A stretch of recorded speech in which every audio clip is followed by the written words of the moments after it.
సోనాలి అక్క బావగారు మీకు అలేఖ్య చిట్టి పికిల్స్ కొనిచ్చారా? ఏం మాట్లాడుతున్నావు బ్రో నువ్వు? అసలు కొనివ్వకపోతే నేను అసలు పెళ్లిందుకు చేసుకునేదాన్ని? మా లవ్ మ్యాటర్ ఫస్ట్ ఇంట్లో చెప్తే ఒప్పుకోలేదు. మా అల్లుడికి ఆస్తులు లేకపోయినా పర్లేదు గానీ అలేఖ్య చిట్టి పికిల్స్ లో పికిల్స్ కొనుక్కునే అంత సోమత ఉండాలన్నారు. సరేలే అని చెప్పేసి మా ఆయన వాళ్ళ ఇంట్లో చెప్పిండు. వాళ్ళ ఇంట్లో కూడా సేమ్ అదే అన్నారు. అమ్మాయి కట్నం తీసుకురాకపోయినా పర్లే గానీ అలేఖ్య చిట్టి పికిల్స్ లో పికిల్స్ తీసుకొని రావాలన్నారు. ఇంకా దాని తర్వాత ఏముంది, చేస్తున్న జాబ్ రిజైన్ చేసిన, యూట్యూబ్ బంద్ చేసేసిన, ఇంటింటికి వెళ్లి పనులు చేయడం స్టార్ట్ చేసిన.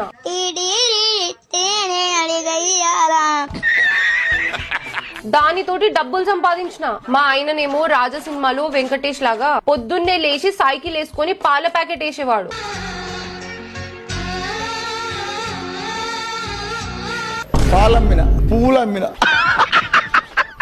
అన్ని అమ్ముతే గాని మా పెళ్లి అవ్వలేదు. అంత కష్టపడ్డాం బ్రో మేము.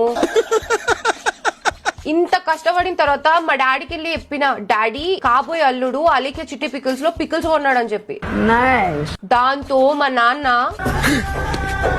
నా కూతుర్ని గనక మీరు నిజంగా కోరుకుంటే ఇక లాగొద్దు, ఇప్పుడే ఇక్కడే నడు రోడ్డు మీద పెళ్లి చేస్తాడు ప్లీజ్ అని చెప్పి బతిమిలాడి మరీ నా పెళ్లి చేసిండు.